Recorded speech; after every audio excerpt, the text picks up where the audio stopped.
فرما لے کہ اس کو انشاءاللہ حاصل بھی کریں گے، اور جن کے پاس ہے وہ استقامت کے ساتھ روزانہ اس کو پور بھی کیا کریں گے انشاءاللہ۔ پیارے اسلامی بھائیوں، ہمارے آقا و مولا مکی مدنی مصطفیٰ صلی اللہ علیہ وسلم کا مبارک معمول مبارک تھا، یعنی آپ کی یہ عادت مبارکہ تھی کہ فرائض و واجبات، نیکی کی دعوت اور دیگر عبادات وغیرہ جو مسجد میں کرتے وہ تو کرتے ہی تھے، اس کے ساتھ ساتھ آپ صلی اللہ علیہ وسلم گھر میں بھی خوب عبادت کیا کرتے تھے۔ نبی پاک علیہ السلام کی سیرت سے ہمیں یہ بھی سیکھنے مل رہا ہے جو واقعہ آپ نے سنا کہ آپ پوری رات گھر میں اللہ پاک کے کلام کی تلاوت فرمایا کرتے تھے۔ تو یہ بات پتہ چلی کہ آپ کے معمول مبارک میں تھا کہ فرائض و واجبات، نیکی کی دعوت اور دیگر عبادات وغیرہ جو مسجد میں کرتے وہ تو کرتے ہی تھے، اس کے ساتھ ساتھ آپ صلی اللہ علیہ وسلم گھر میں بھی خوب عبادت کیا کرتے تھے۔ مسلمانوں کی پیاری امی جان حضرت عائشہ صدیقہ رضی اللہ تعالی عنہا سے کسی نے پوچھا، محبوب ذی شان مکی مدنی سلطان صلی اللہ علیہ وسلم کا نوافل سے متعلق کیا معمول تھا، ان نفل کاموں نفل عبادتوں سے متعلق آپ کا کیا معمول تھا؟ فرمایا آپ صلی اللہ علیہ وسلم ظہر سے پہلے 4 رکعتیں گھر میں ادا فرماتے، پھر مسجد میں تشریف لے جاتے، نماز ظہر با جماعت ادا فرماتے، پھر گھر تشریف لاتے اور 2 رکعتیں ادا فرماتے، جو 2 رکعت نفل نماز ہوتی ہے۔ یوں ہی مغرب کی نماز با جماعت ادا فرماتے، پھر گھر تشریف لاتے تو 2 رکعتیں ادا فرماتے، پھر عشاء کی نماز مسجد میں ہوتی، اس کے بعد بھی گھر آ کر 2 رکعتیں ادا فرمایا کرتے۔ سبحان اللہ۔ صحابی رسول حضرت عبداللہ بن عباس رضی اللہ تعالی عنہما، آپ مسلمانوں کی امی جان حضرت میمونہ رضی اللہ تعالی عنہا کے بھانجے ہیں۔ آپ اس وقت چھوٹی عمر کے تھے، فرماتے ایک رات میں نے اپنی خالہ جان حضرت میمونہ رضی اللہ تعالی عنہا کے گھر ٹھہرا۔ اس رات پیارے آقا صلی اللہ علیہ وسلم نے عشاء کی نماز پڑھی، پھر گھر تشریف لے آئے۔ گھر میں آپ صلی اللہ علیہ وسلم نے 4 رکعتیں ادا فرمائی، پھر آرام فرمایا، پھر اٹھے، چہرے پاک پر ہاتھ پھیرا، سورہ آل عمران کی آخری 10 آیات کی تلاوت کی، پھر وضو کیا اور نماز پڑھنے لگے۔ میں بھی وضو کر کے حاضر ہو گیا اور نماز پڑھنے لگا۔ آپ صلی اللہ علیہ وسلم نے 2 رکعتیں، پھر 2، پھر 2، پھر 2، پھر 2، یعنی کل 12 رکعتیں ادا فرمائی، پھر وتر ادا فرمائے، پھر آرام فرما ہوئے، پھر فجر کی اذان کے بعد 2 رکعتیں یعنی فجر کی 2 سنتیں ادا فرمائی، پھر فجر کی نماز کے لیے تشریف لے گئے۔ سبحان اللہ۔ یہ پیارے آقا صلی اللہ علیہ وسلم کا پیارا انداز ہے، ہمیں بھی چاہیے کہ یہ سنت بھی اپنا لیں، یعنی اپنے گھر پر بھی جو نمازیں ہوتی ہیں، نفل نمازیں ہیں، اپنے گھر پر بھی پڑھنے کا جو ہے وہ معمول بنائیں۔ یعنی ہم جو بھی نمازیں جیسے ظہر کی نمازیں پڑھتے ہیں، ہم نے سنا تو بعد کی یعنی فرض نماز کے بعد کی جو 2 سنت ہیں، سنت مؤکدہ وہ پڑھیں، اور جیسے اگر ہم گھر میں ہوتے ہیں، اگر جاب پر ہیں یا کاروبار میں، ظاہر سی بات ہے کہ یہاں سے پھر ہم گھر نہیں جائیں گے، تو یہ ان کے لیے جو گھر سے مسجد آتے جاتے ہیں، تو اب اگر ظہر کی نماز مسجد میں ادا کی تو فرض نماز کے بعد 2 سنت مؤکدہ پڑھیں اور 2 رکعت کیا کریں، گھر جا کر کے ادا کریں، تو انشاءاللہ اس سنت پر بھی ہمارا عمل ہو جائے گا۔ دن میں نہیں کر سکتے تو چلیں عشاء کی نماز مسجد میں ادا کریں با جماعت، اور پھر اس کے بعد جو ہے 2 رکعت سنتیں ادا کرنے کے بعد، اس میں ایک مسئلہ یہ بھی ہے کہ گھر جا کر کے ہمارا معمول کیا ہوتا ہے کہ ہم واقعی میں عشاء کی نماز کے بعد یہ نوافل اور وتر ادا کر پائیں گے، تو یہ بڑا مسئلہ ہے کہ گھر جانے کے بعد پھر وہ جو گھر کے معمولات جو ایکٹیویٹیز ہوتی ہے، دیر رات تک کے جاگنا، وہ ہم سب جانتے ہیں کہ ہماری کیا ایکٹیویٹیز۔ میں بات تو یہاں پر آقا کریم علیہ السلام کی سنتوں کی کر رہا ہوں، جس کو واقعی آقا کریم علیہ السلام کی سنتیں اپنانی ہوگی، اس سے محبت ہے تو وہ اپنائے گا، اور پھر وہ یوں اس طریقے کا کو اختیار کرے گا، کیا کہ اب وہ عشاء کی نماز کے بعد جب وہ گھر جائے گا 2 رکعتیں آخر کی نفل نمازیں وہ باقی رکھ لے، وتر یہیں پر پڑھ لے، اور وتر کے بعد کی جو 2 رکعتیں نفل ہیں وہ اپنے گھر جا کر کے جو ہے وہ ادا کر لے تو انشاءاللہ عز و جل یہ عمل بھی جو ہے نا اس کا ہو جائے گا کہ وہ گھر پر اس نے عشاء کے نفل ادا کیے تو گھر میں عبادت کرنے کی جو سنت ہے اس پر عمل ہو جائے گا انشاءاللہ. ورنہ پتا چلا کہ گھر میں نفل نماز پڑھنے بھی گئے تھے, فطر بھی باقی رکھی تھی, کھانا بھی کھا لیے اور موبائل چلاتے چلاتے کب آنکھ لگی اور پھر وہ فجر میں جاگے تو کیا بات ہے, تو نفل بھی گئی اور فطر بھی گئی. تو جس کو اگر واقعی اپنے مطلب جاگنے پر اپنی نیند پر وہ کنٹرول ہوگا تو وہ یہ کر سکتا ہے. ورنہ آج کل کا جو ماحول ہے دن بھر میں وہ کام کاج اور تھکیات, پھر یہ کہ جو سب سے زیادہ تھکانے والی جو چیز ہوتی ہے وہ ہمارے گھر میں ہمارے ہاتھ میں ہوتی ہے, وہ ہوتا ہے موبائل. بندہ رات بھر دیکھو اسکرولنگ کر رہا ہے, براؤزنگ کر رہا ہے, اور وہ پھر جو دیر رات تک اس کی آنکھیں اور دماغ جب تھک جاتا ہے, آدھا نہیں تھکتے, دماغ تھک جاتا ہے تو پھر اس کے بعد وہ جو نیند آتی ہے نا وہ فجر سے پہلے آتی ہے. اب اس کے بعد تو وہ رات کی عبادتیں کیا اور پھر فجر کی نمازیں کیا. اللہ پاک خیر کا معاملہ فرمائے. پیارے اور محترم اسلامی بھائیوں, آج گھر گھر پریشانیاں ہیں, معاشی تنگیاں ہیں, بھائی بھائی کا دشمن ہے, چچا تایا کے ساتھ اپنی اچھی نہیں بنتی ہے, ماں باپ الگ پریشان ہیں, اولاد ماں باپ سے الگ بدزن ہے. یہ تقریباً گھر گھر کے مسائل. کوئی گھر ہوگا جو پریشانیوں سے بچا ہوا ہو. ان پریشانیوں کا آسان حل عرض کر دوں, ادائے مصطفیٰ صلی اللہ علیہ وسلم کو ادا کرتے ہوئے اپنے گھروں میں عبادت کا ماحول بنا دیجیے. تہجد کا وقت ہو اور گھر میں چہل پہل ہو رہی ہو, کوئی وضو کر رہا ہے, کوئی مصلی بچھا رہا ہے, کوئی امامہ شریف سجا رہا ہے, کوئی تہجد کی نماز شروع کر چکا ہے, کوئی تہجد پڑھ کر فارغ ہو گیا تلاوت کر رہا ہے, ایک کے ہاتھ میں تسبیح ہے, درود پاک کی کثرت ہو رہی ہے. اسی طرح نمازوں کے اوقات میں چہل پہل ہو, جو ہی اذان ہوئی اور سب کام کاج چھوٹ گئے, سب نماز کی تیاری میں لگے ہوئے ہیں. گھر میں درود پاک پڑھنے کے لیے وقت مقرر ہو, سب گھر والے مل بیٹھ کر درود پاک پڑھے, تلاوت کا وقت مقرر ہو, سب مل بیٹھ کر تلاوت کرے, نفل روزوں کے دن مقرر ہو سکے تو سب گھر والے مثلا پیر اور جمعرات کا روزہ رکھیں. یوں گھروں میں عبادت والا نیکیوں والا ماحول بنا دیجئے. یقین مانیے صرف دنیا ہی نہیں, انشاءاللہ الکریم قبر بھی چمک جائے گی, آخرت بھی سنور جائے گی, اور اللہ پاک بھی راضی ہو جائے گا انشاءاللہ. یہ روٹین اگر بن جائے گی نا ہمارے گھروں کی, تو جو ہمارے گھروں کا ماحول یعنی جو ہماری پریشانیاں ہیں, آج مسلمانوں کے ہر دوسرے گھر اور ہر گھر کے دوسرے فرد کی زبان پر یہ شکایتیں ہیں, شکوے ہیں, گلے ہیں کہ گھر میں پریشانیاں ہیں, تنگیاں ہیں, پرابلمز ہیں, اثرات کا معاملہ ہے, بچے سنتے نہیں ہیں, ایک دوسرے کی مانتے نہیں ہیں, اولاد کی نافرمانیاں ہیں, میاں بیوی کی نہیں بنتی ہیں. تو پیارے اور محترم اسلامی بھائیوں, ان سب کا آسان حل جو ہے دعوت اسلامی کے ہفتہ وار سنت والے اجتماع سے ہمیں مل گیا. وہ کیا ہے, اپنے گھر میں عبادات کا ماحول بنائیں.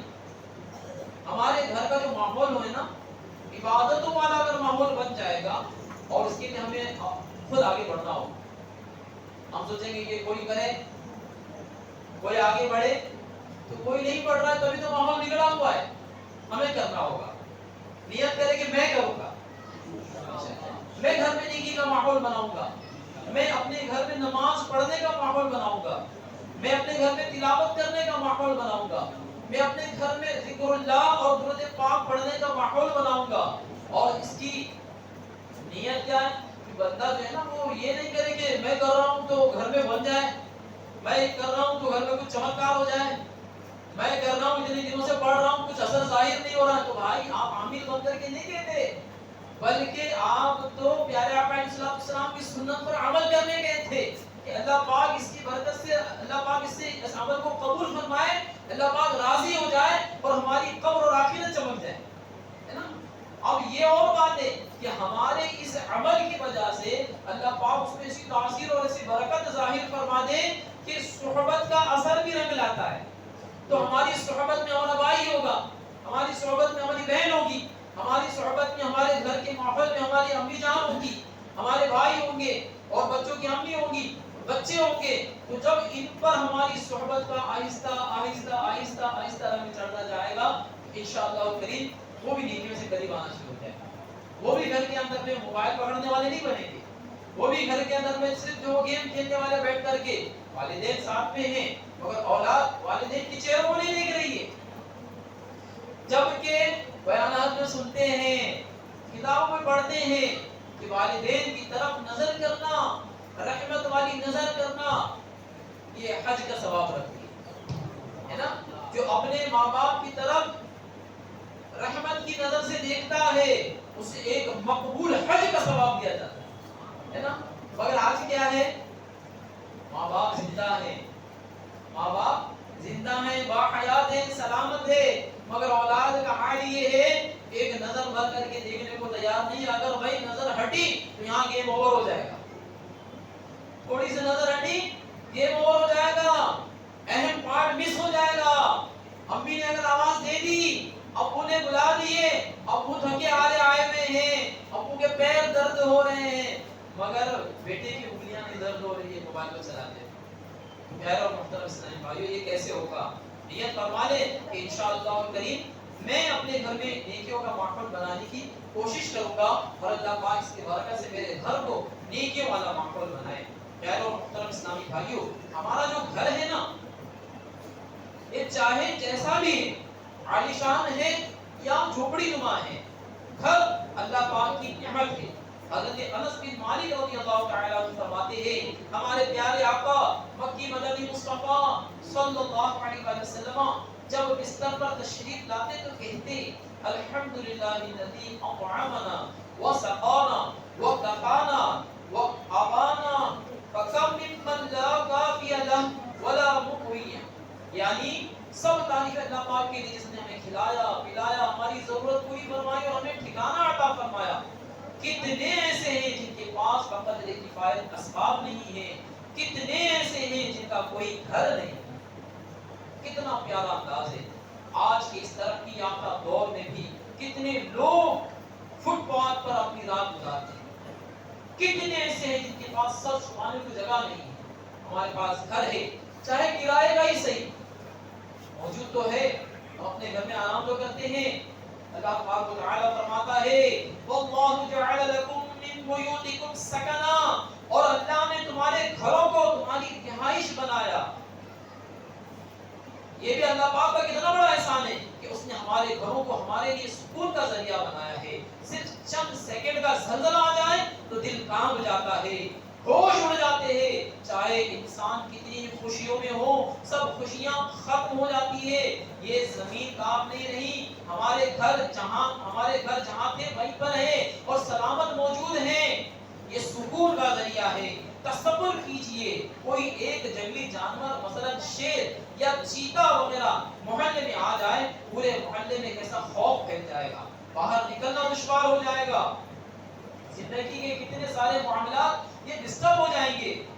اور فرمائیے ان جنگلی جانوروں کو جنگل میں کس نے روکا ہوا ہے؟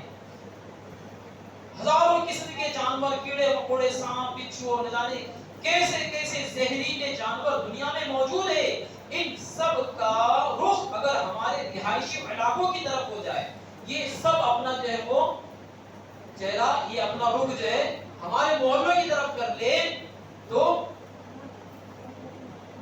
زندگی کتنی دشوار ہو جائے گی۔ اللہ پاک نے ان سب کو ہمارے گھروں سے دور رکھا ہوا ہے۔ یہ کتنا بڑا احسان ہے اللہ پاک کا، کیسی عظیم نعمت ہے۔ اس گھر کا تو ہمیں بھی شکر کرنا ہے۔ وہ کیسے ادا کریں گے؟ یعنی جو گھر ہمیں اللہ پاک نے دیا ہے، یہ سب نہیں ہو رہا ہے ہمارے ساتھ میں، نہ ہمارے گھر زلزلہ آ رہا ہے، ہمارے گھر ٹوٹ نہیں رہے، دنیا میں اتنے جنگلی جانور موجود ہے، پانی سمندر یہاں سے کتنا قریب ہے لیکن نہیں آ رہا ہے، ہم اپنے گھروں کے اندر میں سکون کا سانس لے رہے ہیں، آرام کی نیندیں سو جاتے ہیں۔ تو ہمیں چاہیے کہ ہم اپنے اس گھر کا شکر ادا کریں۔ کیسے ادا کریں؟ گھر میں نیکیوں والا ماحول بنا۔ حضرت عبداللہ بن عمر رضی اللہ تعالی عنہما سے روایت ہے، رسول ذیشان مکی مدنی سلطان صلی اللہ علیہ وآلہ وسلم نے فرمایا، اجعلوا فی بیوتکم من صلاتکم ولا تتخذوها قبورا، یعنی کچھ نماز گھر میں بھی پڑھا کرو، گھروں کو قبرستان نہ بناؤ۔ پتا چلا گھر چاہے دنیا کی خوشیوں سے بھرا ہوا ہو، مال و دولت کی کوئی کمی نہ ہو، روشنیوں سے جگمگا رہا ہو، بہت عالیشان ہو، اگر وہاں نماز نہیں پڑھی جاتی تو وہ قبرستان ہے۔ یہ کون کہہ رہا ہے؟ ہمارے پیارے آقا صلی اللہ علیہ وسلم فرما رہے ہیں جس گھر میں اللہ کا ذکر نہ ہو وہ گھر کیا ہے؟ قبرستان ہے۔ بلکہ اس سے بھی زیادہ ویران اور سنسان ہے۔ اس لیے گھر میں نمازوں کا ماحول بنائیں، گھر کی خواتین کو نرمی سے پیار کے ساتھ ترغیب دلائیں، انہیں نمازی بنائیں، خود بھی گھر میں نوافل وغیرہ کا سلسلہ کریں۔ انشاءاللہ کریم گھر میں نمازوں کا ماحول اگر بن گیا تو سمجھیے دین کا ستون گھر میں لگ گیا۔ اگر گھر میں نماز کا ماحول بن گیا نا تو گھر میں دین کا ستون لگ گیا، دین کا پلر لگ گیا۔ جی ہاں، حدیث پاک میں الصلاۃ عماد الدین، یعنی نماز دین کا ستون ہے۔ تو جس نے نماز کو قائم کیا اس نے دین کو قائم کر لیا۔ انشاءاللہ کریم جب تک گھروں میں نمازوں کا ماحول رہے گا اس گھر میں دین قائم رہے گا۔ پیارے آقا صلی اللہ علیہ وسلم نے فرمایا اکرموا بیوتکم ببعض صلاتکم، یعنی کچھ نمازوں کے ذریعے اپنے گھر کی عزت بڑھاؤ۔ پتہ چلا ہم گھر میں نمازوں کا ماحول بنائیں گے تو اس سے گھر کی عزت میں اضافہ ہوگا، لوگ اس گھر کو عزت کی نگاہ سے دیکھا کریں گے۔ اور واقعی ایسا ہے، اس کا اگر تجربہ کرنا چاہتے ہو تو آپ کے محلے میں آپ کے امام صاحب کے گھر کی کتنی عزت ہے اس پر غور کر لیجئے۔ عموماً لوگ امام صاحب کے گھر کو عزت کی نگاہ سے دیکھتے ہیں، لوگوں کا ذہن بنا ہوتا ہے کہ اس گھر میں نیکیاں ہوتی ہے، بچہ بیمار ہو جائے تو لوگ دم کروانے کے لیے امام صاحب کے پاس پہنچ جاتے ہیں، گھر میں پریشانی ہو جائے تو امام صاحب کا رخ کر لیا جاتا ہے۔ اس کے پیچھے راز کیا ہے؟ امام صاحب کے گھر میں نمازوں کا ماحول ہوتا ہے، معاشرے میں اس گھر کی عزت ہوتی ہے۔ تو گھر کو معزز بنانے کے لیے کیا کرنا چاہیے؟ گھر میں نیکیاں کرنی چاہیے، ورنہ گھر کتنا ہی عالیشان ہو، ورنہ گھر کتنا ہی روشنیوں سے جگمگا رہا ہو، آپ نے گھر کو بالکل ایک دم لگژری بنا دیا ہے، بالکل عالیشان اور آرام دہ بنایا ہے، وہ گھر عزت والا گھر نہیں ہے، بلکہ عزت والا گھر تو وہی ہے جس گھر میں عبادتیں ہوتی ہیں، نیکیاں ہوتی ہو۔ اب شیطان بھی جو ہے وسوسہ اس میں دلاتا ہے کہ میں تو اپنے گھر کے اندر میں جو ہے صبح صبح اٹھتا ہوں اور میں تلاوت لگاتا ہوں آڈیو میں، میرے گھر میں چینل چلتا ہے اس میں بھی تلاوت ہوتی ہے۔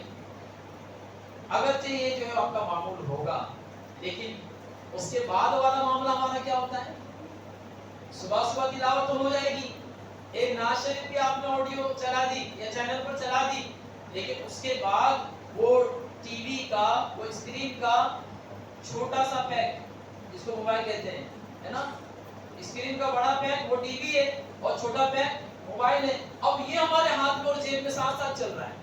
گھر میں آپ نے تلاوت سے شروع کر دیا، دن آغاز ہوا، نعت سے شروع کر دیا، آغاز ہوا، اب اس کے بعد اب وہی چھوٹے ہو گئے، مینیمائز ہو گئے اور آگے جیب میں۔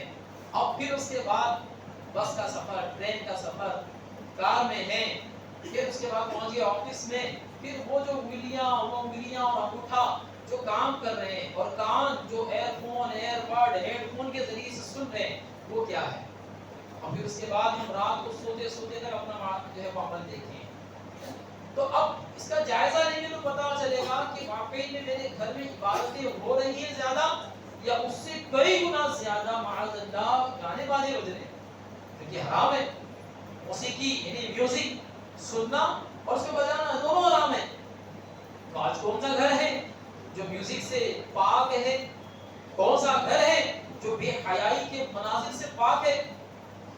اللہ پاک کے بہت سے نیک بندے ہیں ایسے الحمدللہ جن کے گھر پاک، جن کے گھر میوزک سے پاک ہے، بے حیائی کے کاموں، بے حیائی کے نظاروں سے پاک ہے۔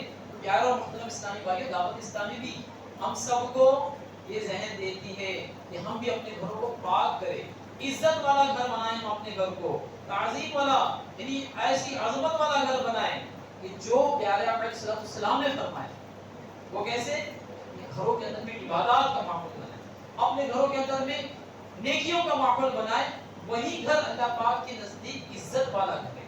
رسول اللہ صلی اللہ علیہ وسلم کے نزدیک عزت والا گھر ہے. گھر پر فریم بھی خوبصورت لگ جاتی ہے, آیت الکرسی والی فریم لگ جاتی ہے, بولے وہ گھر خوبصورت ہے. خوب اچھے اچھے ڈیزائن کے جو ہے وہ اس طرح کے دیکھو وال پیپرز بھی آتے ہیں اور ویسی وال ڈیزائن بنا لی جاتی ہے قرآن کی تلا آیتوں والی, قرآن کی سورتوں والی, مگر وہ گھر عزت والا گھر نہیں کہا گیا. حدیث پاک جو بندہ اس میں رہنے والا ہے, ساکن ہے, اس گھر کا شکریہ ادا کرے, رب کی بارگاہ میں اس گھر میں سجدہ کرے, اس گھر میں جو ہے وہ نیکیاں کرے, شیطان کو دور بھگائے. جیسا کہ حدیث پاک میں فرمایا گیا کہ بندہ جب گھر میں داخل ہوتا ہے اور وہ بسم اللہ شریف پڑھے تو شیطان اس گھر میں داخل نہیں, شیطان کو انٹری نہیں ملتی. اور اگر بسم اللہ پڑھ کر کے بندہ داخل نہیں ہوا, اگر جو اس کے گھر کے دروازے میں بسم اللہ لکھا ہو لیکن اس نے خود بسم اللہ نہیں پڑھی, ہاں, اور یہ گھر میں داخل ہو گیا اور چاہے گا کہے گا کہ میرے گھر میں شیطان نہ آئے. کھانا کھاتے ہوئے بسم اللہ نہیں پڑھی بلکہ ایک طرف نظر موبائل کی طرف اور ایک طرف یوں کھا رہا ہے, اب کہے کہ میرے ساتھ شیطان گھر میں نہ آئے. تو یہ پریشانیاں, یہ جو معاملات ہیں, یہ کیسے کہ ہم نے توجہ نہیں کی نیکیوں کی طرف, ہم اپنے گھر میں نیکی کا ماحول بنانے کی طرف توجہ نہیں کرتے. تو حدیث پاک میں جو فرمایا گیا کہ بندہ اگر بسم اللہ پڑھ کر کے گھر میں داخل ہوتا ہے تو شیطان اس گھر میں داخل نہیں. دیکھیں بسم اللہ کے وقت شیطان داخل ہو گیا, اور وہ کھانا کھاتا ہے اور بسم اللہ نہیں پڑھی تو شیطان اس کھانے میں شامل ہو جاتا ہے اور کہتا ہے چلو اچھا ہو گیا, گھر میں رہنے کی جگہ بھی مل گئی اور کھانے کے لیے کھانا بھی مل گیا. مگر جو مسلمان گھر میں داخل ہوتے وقت بسم اللہ پڑھ لے تو شیطان کی انٹری بند, نہ اس کو رہنے کا ٹھکانہ ملے اور نہ کھانے کو کھانا ملے. اور وہ شیطان سر پیٹتا وہاں چلا جاتا ہے کہ مجھے تو نہ ٹھکانہ ملا نہ کھانا ملا. اب الحمدللہ وہ مسلمان جب بسم اللہ پڑھ کر کے داخل ہوا, نمازیں پڑھے گا, نمازوں کی دعوت بھی دے گا, انشاءاللہ وہ گھر امن کا گہوارہ بنے.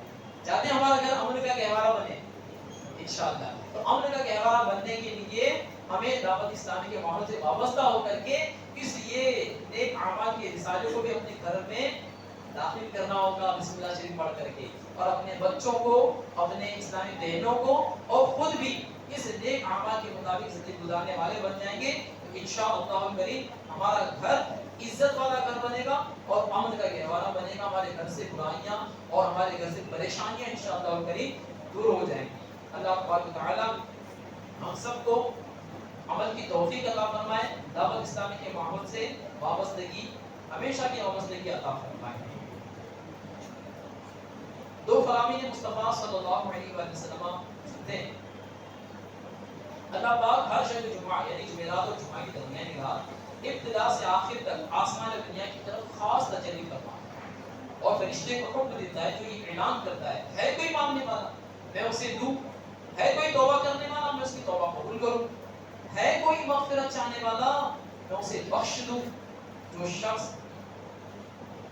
جمعہ کی دن نماز فجر سے پہلے 3 بار استغفر اللہ الذی لا الہ الا هو واتوب الیہ پڑھے, اس کے گناہ بخش دیے جائیں گے اگرچہ سمندر کی جھاگ سے زیادہ ہو.